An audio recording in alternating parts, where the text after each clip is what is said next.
네, 오늘 사사기 14장에 있는 말씀을 가지고 우리를 휘청이게 하는 두 가지 유혹이라 하는 제목으로 여러분들과 말씀을 나누려고 합니다. 저는 어려서부터 그 소보로빵이라고 하는 우리나라 예전에 곰보빵이다 뭐 그랬는데 어쨌든 그 소보로빵을 우유에다가 찍어 먹는 걸 굉장히 좋아합니다. 물론 지금도 좋아하고요. 근데 어렸을 때 교회 누나 중에서 일찍 어린 나이에 장사를 시작해서 돈을 벌었던 그 누나가 저와 나이가 똑같은 그런 자기 동생과 일주일에 한두 번은 꼭 빵집, 그 당시에 덴마크 빵집이었는데 왜 덴마크 빵집인지는 지금 잘 기억이 안 나는데 어쨌든 덴마크 빵집을 데려가 가지고 매일 그 빵을 꼭 사줬습니다. 그래서 그 집에 가는 게 굉장히 큰 즐거움이었습니다. 그래서 요즘에도 간혹 한국에 가면 꼭 빵집에 가서 그 소보로 빵과 우유를 사가지고 밥을 그냥 잔뜩 먹고 배부른데도 그걸 또 이렇게 한 번씩 먹습니다. 저희 집에서 교회 사무실에 이렇게 아침 일찍 걸어서 가거나 가다 보면 그 교회 사무실 다 가가지고 빵집이 하나 있습니다.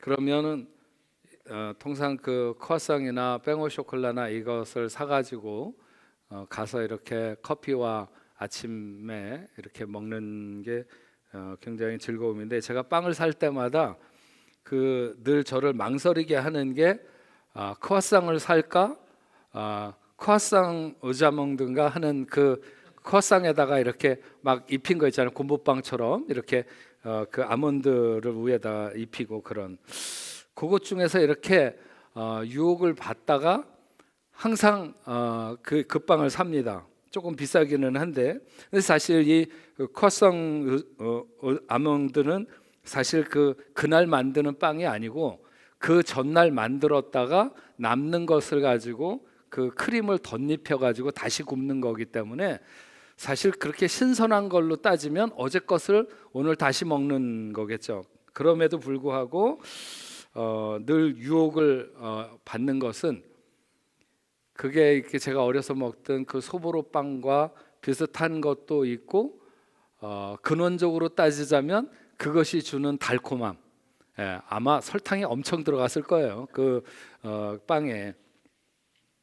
근데 그 달달한 맛과 그 다음에 커피의 그 쌉쌀한 맛을 이렇게 같이 먹고 싶은 그런 것 때문에 저는 그 달콤한 유혹을 늘 못 이기고 그걸 사게 됩니다. 오늘 우리가 읽은 말씀에 보면 삼손이 딥나로 내려갔을 때 거기에 있는 어떤 포도원에서 사자 한 마리를 만나게 됩니다. 아주 위풍당당한 사자였던 것 같습니다. 성경에서는 젊은 사자라고 표현했습니다. 역사상 사자가 사람을 지배한 시대는 없었지만 대부분의 사람들은 사자를 만나면 기겁을 하고 두려워하게 되죠. 삼손도 그랬어야 합니다. 그도 사람이었으니까. 그런데 그때 여호와의 영이 강하게 삼손에게 임하면서 갑자기 사자가 뭐 이렇게 싸우려고 덤벼도 조금 사나운 강아지보다 못한 존재로 느껴지면서 삼손이 그 사자를 찢어 죽이게 됩니다. 얼마 후에 삼손이 그곳을 다시 지나가다가 그 사자를 죽여서 던져 놓았던 것을 이렇게 보니까 사자의 몸이 있던 거기에 벌이 집을 지어서 거기 꿀이 있어서 그것을 떠서 먹고 그것을 가져다가 부모에게도 주었다는 것입니다. 다만 꿀이 어디서 났는가 하는 것에 대해서는 그 부모에게 말하지 않았다는 것이죠. 오늘 우리가 읽은 사사기 14장 전체에서 말씀하고 교훈하고자 하는 내용이 바로 이 힘센 사자를 제압해서 죽이고 그 사자의 몸에 생긴 벌집에서 달콤한 꿀이 나왔다고 하는 것은 삼손을 휘청이게 하는 그 유혹, 그게 뭔가 하는 것을 우리에게 잘 알 수 있도록 도와줍니다.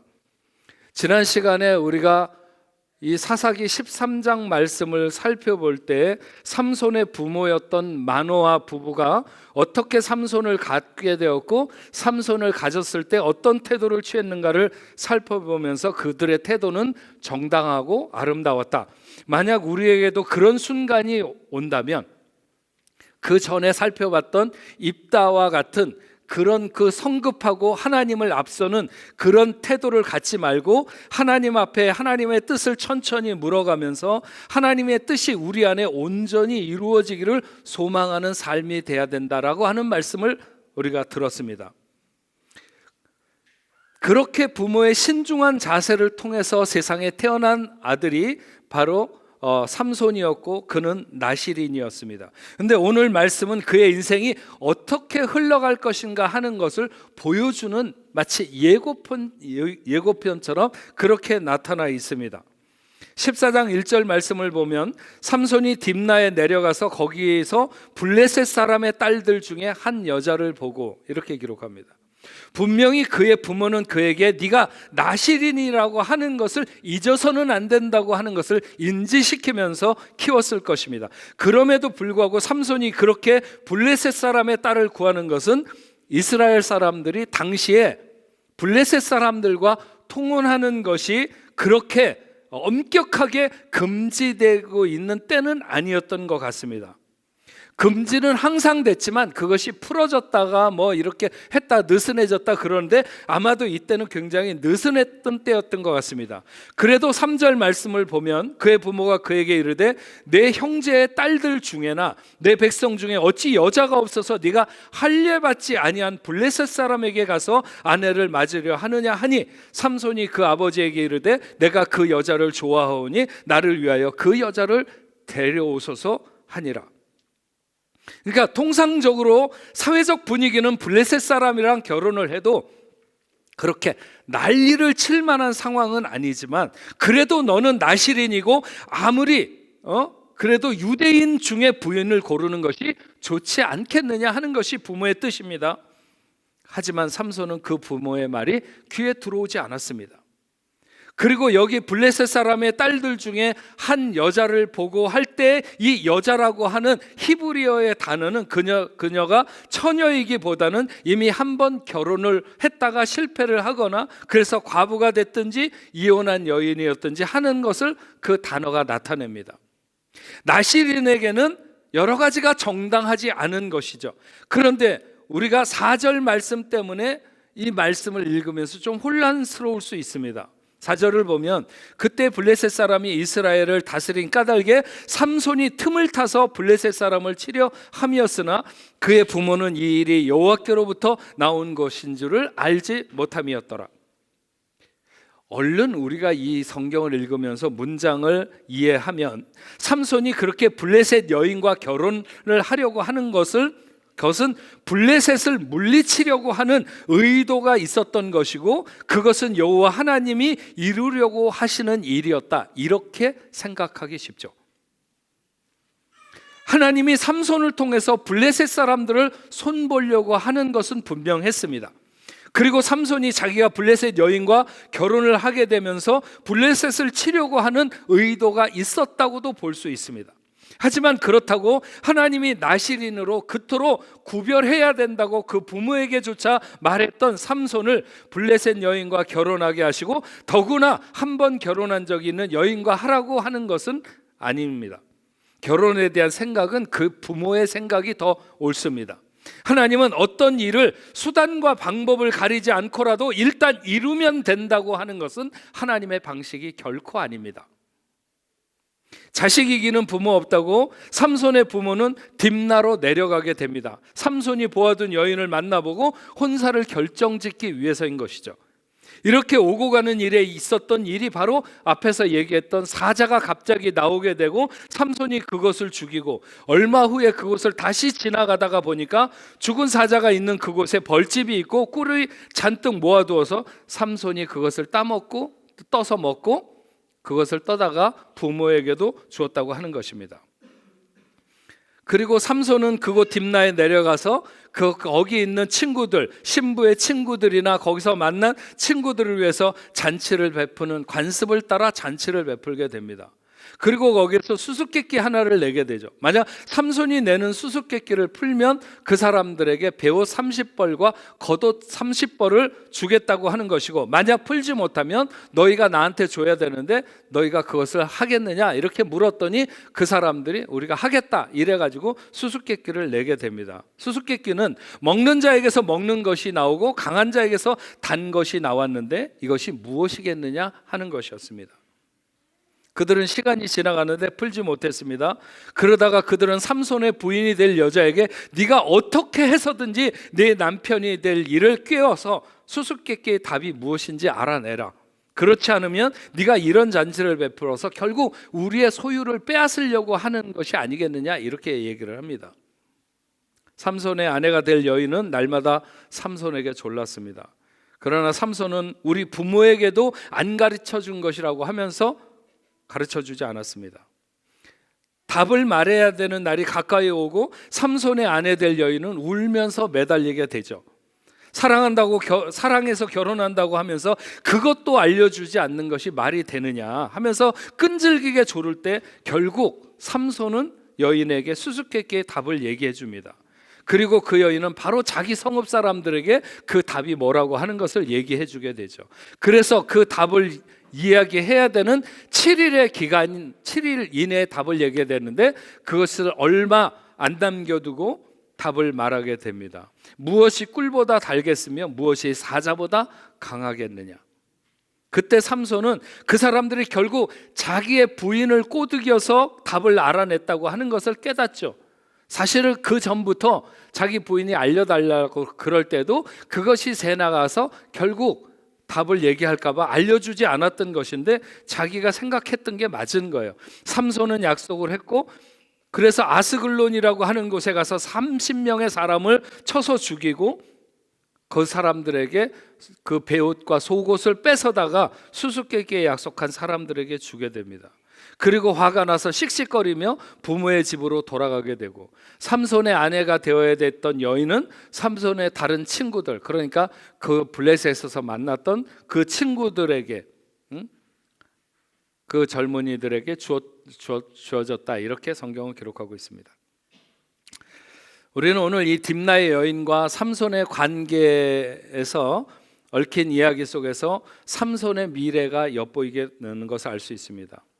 다음 주나 그 다음 주에 우리가 15장과 16장에 걸쳐 나오는 삼손과 들릴라의 관계나 삼손과 블레셋의 관계, 그리고 삼손의 마지막 모습 등이 오늘 14장에 나와 있는 말씀의 확장판이다 이렇게 생각하면 딱 맞습니다. 그러니까 14장에서의 삼손이 오늘 말씀의 제목처럼 우리를 휘청이게 하는 두 가지 유혹으로부터 조심했더라면 그는 좀 더 좋은 결말, 더 하나님 앞에 많이 존귀 쓰임을 받게 되지 않았을까 하는 생각을 해볼 수 있습니다. 삼손은 그냥 단순하게 다른 사람들보다 힘이 좀 더 센 정도가 아니라 삼손은 마치 초능력을 가진 것과 같은 사람이었습니다. 하나님이 태어날 때부터 그를 그렇게 구별해서 탁월한 능력을 부어주셨는데 너무나도 아쉬움이 많은 짧은 생을 살게 되죠. 그 시작이 바로 오늘 14장 말씀에 나타나고 있다고 봅니다. 제가 오늘 삼손을 휘청이게 했다고 생각하는 첫 번째 유혹은 뭐냐? 달콤함의 유혹입니다. 딥나로 내려간 삼손이 사자를 만났는데 그 사자가 표효하며 삼손을 위협할 때 여호와의 영이 강력하게 임해서 사자가 전혀 두렵지 않았고 오히려 반항하지 못하는 어린 양을 찢듯이 삼손은 사자를 찢었습니다. 다니엘이 사자굴 속에 던져졌을 때 배고픈 사자들이 다니엘에게 달려들지 않고 그들은 강아지처럼 얌전하게 굴었습니다. 그래서 다니엘이 그 밤에 배고픈 사자의 굴에서 한밤을 지나고 온전하게 그 다음날 아침에 나올 수 있었죠. 근데 젊은 사자를 찢어 놓는다. 이것은 또 다른 이야기죠. 하나님의 역사가 얼마나 삼손에게 충만하게 임했는지를 알 수 있습니다. 근데 얼마의 시간이 지난 후에, 왜냐하면 사자가 죽었는데 그 죽은 사자의 시체에다가 바로 벌들이 집을 짓지는 않아요. 그 살들이 아직까지 다 썩지 않고 그대로 남아 있는데, 근데 벌은 거기에다 집을 짓지 않는다고 그래요. 그러니까 그런 것들이 다 없어지고, 뭐 살은 뭐 개미나 거미나 뭐 이런 것들이 다 먹고, 더운 날씨에 말라서 가죽과 뼈만 남아 있는 거기에 이제 벌이 집을 지은 거죠. 그러니까 얼마의 시간이 지난 것은 충분합니다. 삼손은 스스로 사자의 시체를 두었던 곳을 찾아가게 됩니다. 이것은 나시린에게는 결코 옳지 않은 일인 것이죠. 나시린이 나시린의 티를 내고 다녀야 했던 것은 다른 사람들로 하여금 여기 부정한 것이 있으니까 가까이 오지 말라고 하는 소리를 이렇게 듣기 위해서입니다. 그런데 삼손은 자기가 찢어 죽인 사자의 시체가 있는 곳을 찾아가게 됩니다. 그랬더니 거기 벌들이 집을 지어서 꿀이 있었다고 하는 것이죠. 그가 그 꿀을 먹고 자기 부모에게도 갖다 주었지만 꿀이 어디서 얻게 되었는지는 말하지 않았습니다. 왜 말하지 않았을까요? 부정하다고 지명된 곳으로부터 꿀을 얻었기 때문입니다. 하나님이 삼손에게 사자를 찢을 능력을 주었다고 해서 삼손에게 꿀을 이길 수 있는 능력을 주신 것은 아닙니다. 인생은 달콤함의 유혹을 받아서 휘청거리는 경우가 너무 많습니다. 삼손이 딥나에서 블레셋의 딸들 중에 한 여자를 택한 것도 결국은 거룩보다는 달콤함을 선택한 유혹입니다. 어찌 여자가 없어서 할례받지 아니한 블레셋 사람에게 가서 아내를 맞으려고 하느냐? 삼손은 그 아버지에게 내가 그 여자를 좋아하오니 그 여자를 데려오소서. 사랑에 빠진 것이죠. 세상에 사랑보다 달콤한 게 있을까요? 그의 부모도 그를 이길 수는 없었어요. 금단의 열매는 더 강한 유혹을 우리에게 주기 마련입니다. 여인에게 빠진 삼손은 그녀가 정말 자신을 진정으로 사랑하는 건지에 대해서는 깊이 생각하지 않았습니다. 자신이 빠져 있는 것에만 집중을 했죠. 15절 말씀에 보면 일곱째 날이 이르러 그들이 삼손의 아내에게 이르되 너는 내 남편을 꾀어 그 수수께끼를 우리에게 알려달라 하라. 그렇지 아니하면 너와 내 집을 아버지의 집을 불사르리라. 너희가 우리의 소유를 빼앗고자 하여 우리를 청한 것이 아니냐? 그렇지 아니하냐 하니, 여기 내 남편을 꾀어, 이것이 이 여인의 성격이고 이 여인의 정체성입니다. 여인은 삼손을 꾀는 여인이고 남자를 꾀는 여인입니다. 사체에서 나오는 꿀처럼 달콤하기는 하지만 부정하게 만드는, 결국은 무너지게 만드는 여인이었죠. 여러분, 당뇨는 혈액 중에 있는 당분을 세포로 흡수할 수 있도록 해서 혈당을 낮추어주는 인슐린이 분비되느냐, 아니면 인슐린은 분비되는데도 수용체에 문제가 있어서 질병을 갖게 되는 것을 당뇨라고 그러죠. 높아진 혈당이 전신의 혈관과 조직을 손상시켜서 다양한 합병증을 유발하는 것을 우리는 당뇨병이라고 말합니다. 근데 이 당뇨 자체는 신체에 고통을 주거나 일상 활동을 어렵게 하는 내외적인 그런 증상이 없다는 것입니다. 즉 자각 증상이 없다는 것이죠. 합병증이나 아니면 무슨 검사를 하거나 수술을 할 때 우리는 그 사람이 그 당뇨가 있는가 하는 것을 알게 되는 거예요. 그래서 이 당뇨는 소리 없는 살인마이고 소리 없는 암살자라고 그렇게 말합니다. 여러분, 달콤함은 양날의 칼입니다. 우리가 기운이 떨어지면 포도당을 맞습니다. 그러면 금방 활력을 되찾게 되죠. 하지만 그것이 지나치고 축적되고 쌓이며 그리고 빠지면 결국 그것은 암살자가 되어서 나를 찾게 된다고 하는 것입니다. 달콤함의 유혹은 우리의 인생을 전방위적으로 공격해 옵니다. 삼손은 처음부터 그 달콤함의 유혹을 경계했어야 마땅합니다. 그가 블레셋 여인에게 마음을 빼앗기는 순간부터 그것은 거룩을 해치는 일이고 누누이 그의 부모로부터 들어왔던 교훈. 하지만 여인이 깨는 눈길과 손길은 그에게 달콤했고 블레셋 사람을 어떻게 손볼 것인가 하는 대의 하나만 있으면 다 될 것이라고 생각했지만 천만의 말씀입니다. 그것은 마치 사체에서 나오는 꿀과 같이 충분히 달지만 거룩하지 않은, 잠깐은 힘을 주지만 그러나 결국은 힘을 다 소진하게 만드는 그런 유혹이었던 것이죠.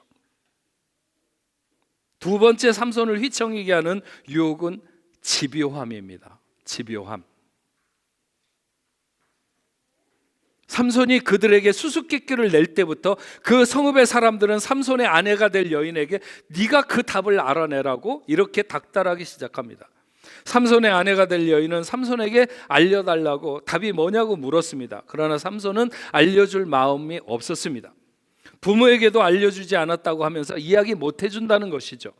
부모에게 알려주지 않은 것은 그것이 엄청난 비밀이 있어서가 아닙니다. 아니면 삼손의 부모가 그것을 반드시 알아야 되겠다고 이렇게 생각하고 있었던 문제도 아닙니다. 다만 삼손이 어떻게 사자를 죽였는지, 그 사자가 죽은 그곳에서 어떻게 꿀을 얻게 되었는지 그는 말하지 못했을 뿐입니다. 그런데 마치 무슨 절대 비밀이라도 있어서 부모에게 이야기하지 않은 것처럼 말하고 있지만, 그래서 아내에게 너에게도 알려줄 수 없다 그렇게 얘기하고 있는 것입니다. 그럼에도 불구하고 여인은 계속해서 알려달라고 얘기하다가, 그러다가 드디어는 그 앞에서 울며 말했습니다. 대부분의 남자들이 용사들 간의 싸움은 잘 참아도 여자의 눈물을 잘 못 참습니다. 삼손은 이야기하면 안 된다고 생각하면서도 결국 집요한 여인의 유혹 앞에 그것이 눈물이든지 미소든지 삼손은 그 유혹에 넘어가서 수수께끼의 답을 알려주게 되죠. 그 답은 시간도 걸리지 않고 성읍 사람들에게로 넘어가게 되고, 그들은 삼손의 수수께끼에 답을 내게 됩니다. 답을 듣는 순간에 삼손은 그들이 자기 아내가 될 여인을 꼬드겨서 답을 얻어낸 것이 분명하다는 사실을 알았습니다. 하지만 이미 약속한 것을 깰 수도 없고 자기 입으로 한 것을 되돌릴 수도 없었습니다. 그는 분노해서 아스글론으로 내려가서 거기에 있는 사람 30명을 죽이고 옷을 노략해다가 수수께끼를 푼 자들에게 주고 부인을 버려두고 자기 집으로 가버리게 됩니다. 집요함에 굴복한 그의 신혼잔치는 파혼잔치가 되어서 끝나게 됩니다. 그리고 후에 그의 아내가 되어야 될 여인은 다른 친구에게로 시집 보내지게 되는 것이죠. 하나님이 삼손에게 용사를 이길 힘을 주셨습니다.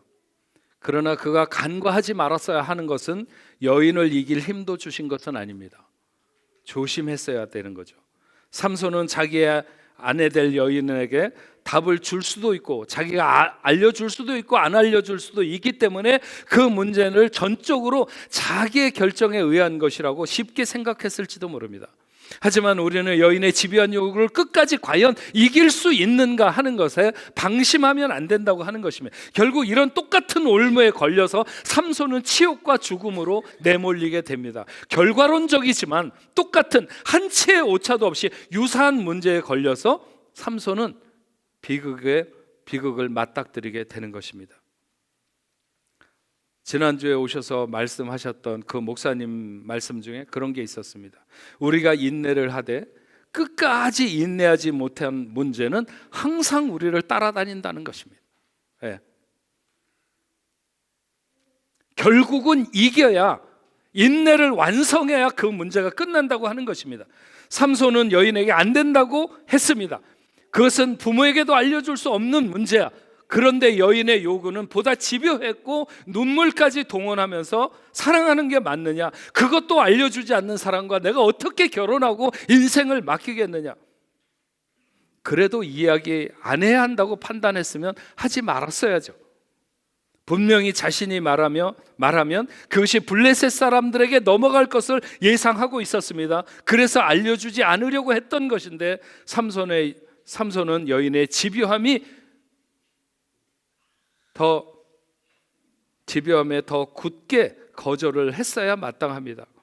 하지만 결국 삼손은 여인에게 답을 얘기했고, 그는 단지 배우 30벌과 겉옷 30벌의 문제가 아니라 그의 인생이 어떻게 끝날 것인가 하는 결말을 그 모습 속에 담고 있습니다. 삼손의 결정이 어리석었지만 그렇다고 그렇게 무조건 쉽게 했다고 하는 것은 아닙니다. 그는 끝까지 답을 알려주려고 하지 않았습니다. 하지만 결국은 알려준 것이죠. 결승선을 얼마 안 남기고 힘들어서 주저앉은 것이나 비슷한 것입니다. 그 결승선 앞에까지 얼마나 열심히 달려왔는가 하는 것은 결승선을 넘었을 때 평가되는 것입니다. 그렇지 않고 그 앞에까지 와서 주저앉았다면 그것은 열심히 한 만큼 안타까운 일이고 어리석은 결과를 낳게 되는 것이죠. 여러분, 파리 한 마리만 우리에게 집요하게 달라붙어도 그 귀찮기가 보통이 아닙니다. 우리를 넘어지게 하기 위해 집요하게 유혹하는 세력이 있다면 우리는 얼마나 더 철저하게, 얼마나 더 분명하게 선을 긋고 철저하게 방어를 해야 이길 수 있는가 하는 것에 대해서 잊어서는 안 됩니다. 삼손이 이번에 만났던 그의 인생을 휘청이게 하는 이 14장의 유혹이 그를 완전히 넘어지게 한 것은 아니잖아요. 그의 인생을 피곤하게는 했지만, 그리고 뭔가 잃게는 했지만, 그러나 완전히 넘어지게 한 것은 아니고 그의 인생을 휘청거리게 했던 것입니다. 그러나 그것은 그의 앞날에 매우 안 좋은 시그널이 되고 있는 것이죠. 만약 그가 이 유혹을 이겼든지 아니면 이 유혹의 의미를 깊이 마음에 새겼다면 다음번에 똑같은 함정에 빠지지 않고 그는 이겼을 수 있을 것입니다. 그러나 우리가 알고 있듯이, 그의 삶의 결말을 알듯이 똑같은 유혹에 넘어져서 그는 시험을 당하게 됩니다. 달콤함과 집요함, 우리의 인생에도 이 두 가지 유혹은 부단히 다가오게 되고 우리도 그것 앞에 자주 넘어지게 됩니다. 하지만 달콤함에 넘어지면 우리는 결국 거룩을 잃게 되고, 집요함에 넘어지게 되면 우리는 패망을 만나게 됩니다. 영적이든 육적이든 달콤함과 집요함의 유혹을 넉넉히 이길 수 있는 우리 뽕래프 성도 여러분들이 다 되시기를 주님의 이름으로 축원합니다. 우리 내가 주인 삼은 모든 것 내려놓고 내 주 대신 주 앞에 나가 내가 사랑했던 모든 것 내려놓고 주님만 사랑해, 우리 같이 찬양하면서 오늘 말씀 다시 한번 결단하는 시간 가지면 좋겠습니다.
삼손은 정말 날 때부터 하나님이 구별하신, 그리고 그 누구도 갖지 못했던 탁월한 능력을 가진 이로 하나님 앞에 구별된 사람이었는데, 그러나 그가 자의식을 가지면서 자기가 좋아하는 대상을 찾을 때 블레셋 사람들 가운데서 여인을 찾는 것부터 그는 빗나가기 시작합니다.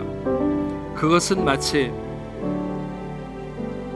사채 속의 달콤한 꿀처럼 그를 분명히 부정하게 하는 그 달콤함의 유혹을 이기지 못했던 것처럼, 그래서 그의 인생은 그렇듯이 우리가 잘 알고 있듯이 그렇게 자신의 힘으로 해결할 수 없는 난관 앞에 부딪히게 되는 것을 우리가 잘 압니다.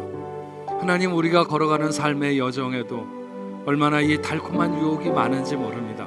좀 더 쉽게, 아니면 세상적인 방식을 우리에게 디밀면서 우리를 유혹할 때 하나님, 그 달콤함에 넘어가지 않도록 주여 도와주시고, 하나님의 뜻이 아니라면 아무리 집요하게 우리를 유혹해도 또 그것 앞에도 넘어가지 않도록 주여 도와주시옵소서. 그래서 아버지 하나님, 우리가 세상으로 우리가 주인 삼지 않도록 주여 도와주시옵시고, 세상에서 주님만을 주인 삼고 살아갈 수 있는 저희가 될 수 있도록 주여 도와주시옵소서. 그래서 어느 때에나 우리가 주님 앞에 반듯하게 서는 것으로 아버지 하나님, 모든 유혹을 물리치고 오직 더 굳세게 주의 뜻을 세우는 것으로 하나님 앞에 영광 돌리는 삶이 될 수 있도록 주님 도와주옵소서. 오늘 하나님 앞에 귀한 예물 구별하여 올려드립니다. 믿음으로 드리는 모든 예물들이 하늘나라의 보화가 되게 하여 주시옵소서. 우리는 우리의 것을 하나님 앞에 드리는 것이 아니라 하나님의 손에서 받은 것을 하나님에게 돌려드리는 것입니다. 인색함으로 억지로 하지 않게 하여 주옵소서. 우리가 흩어 구제해도 넉넉하게 더 넘치게 하실 하나님의 은혜를 바라는 귀한 삶이 되게 하여 주옵소서. 믿음의 사람들이 경영하는 사업과 가정과 직장생활 하는 모든 일들 위해 하나님 함께하여 주시옵시고, 11조로 감사 예물로 선경금으로 주일원금으로 여러 가지 목적을 가지고 하나님 앞에 올려드리는 예물과 봉사와 섬김이 하나님의 손에 들려지게 하시고, 마음껏 하나님의 하늘문을 여시고 복내려 주시옵소서. 하나님, 흩어지는 삶의 현장에서도 향기로운 주의 삶을 살아가는 복된 자녀들이 다 되게 하여 주옵소서. 깨끗이 살게 하시옵소서. 진실하게 살게 하시고 아버지 안에 정직하게 살게 하시고 남을 아버지 안에 따뜻하게 감싸는 삶을 살아갈 수 있도록 주님 도와주시옵소서. 오늘은 10월의 치유주일입니다. 질병으로 인하여 고통받는 하나님의 자녀들, 아버지 하나님, 어떤 모양 가운데 있든지 하나님, 그 모든 연약함을 하나님이 가장 잘 아시는 줄로 믿사오니 주여 이 시간에 다가서 주시옵시고 저들을 어루만져 주시옵시고, 예수 그 이름 피 묻은 손으로 어루만져 주셔서 예수의 이름으로 명하시사 그 아픈 자리에서 일어나게 하여 주시옵소서. 그래서 머리끝부터 발끝까지 정결하게 하시고 아버지 안에 인생이 손댈 수 없는 부분이라도 주님 손대 주시옵시고, 아버지 안에 뛰며 기뻐하며 아버지 하나님 앞에 영광 돌리며 살아갈 수 있도록 주여 도와주시옵소서. 특별히 아버지 하나님 김영경 권사님, 아버지 하나님 함께하여 주셔서 능력으로 아버지 하나님 저를 붙들어 주시옵시고 일으켜 세워 주시옵시며 하나님 앞에 영광 돌릴 수 있는 생이 되도록 주님 도와주시옵소서. 아버지 하나님, 우리 교회에 아버지 하나님 몸이 불편한 모든 이들에게 동일한 은혜를 하나님 부어 주시옵시고 예수의 이름으로 일어서게 하여 주옵소서. 예수의 이름으로 명하노니, 나사렛 예수의 이름으로 명하노니 모든 질병이 당신의 사랑하는 자녀들에게서 떠날지어다, 떠날지어다, 떠날지어다. 하나님, 악한 영이 일절 틈타지 못하도록 저들을 보호하시고 인도하여 주시옵소서. 또 마음의 소망을 따라 아버지 안에 새 생명을 허락해 주시고 아버지 하나님, 저들이 간구하는 바를 들어 응답하여 주시옵소서. 흩어져 있는 우리 아버지 하나님 선교지에도 동일한 은혜를 베풀어 주셔서 하나님의 나라가 세워져가는 선교지가 되도록 주님 역사하여 주옵소서. 오늘 하나님 앞에 함께 예배드린 김승현 형제, 홍석현, 홍서연, 조은별, 우정혜, 석청엽, 이소망, 이병찬, 권규리, 김다솜, 그리고 새로 부임한 우리 노목사님 가정 모든 식구들, 아버지 하나님, 저들과 함께하여 주옵소서. 하나님의 사랑이 넘치는 귀한 아버지 안에 삶의 여정이 되도록 하나님 함께 하시고, 어디로 가든지 어떤 일에 어느 자리에 서든지 하나님 동행하여 주셔서 하나님의 놀라운 보호와 사랑 가운데 살아가는 귀한 삶이 될 수 있도록 하나님이 인도하여 주시옵소서. 아버지 안에 흩어져 있는 뽕네프 모든 식구들에게 하나님 함께하여 주시옵시고, 돌아와 하나님 앞에 예배하는 시간까지 안전하고 건강하게 보호하여 주옵소서. 이제는 우리 주 예수 그리스도의 은혜와 하나님 아버지의 크신 사랑과 성령님의 감화, 감동, 위로, 교통하심이 오늘 하나님 앞에 나와 예배하는 당신의 사랑하는 자녀들과 저들의 가정과 직장과 두고 온 고국에 세계 만방에 흩어져 복음을 전하는 모든 선교사들과 그 사역지 위에 이제로부터 영원토록 함께 있을지어다.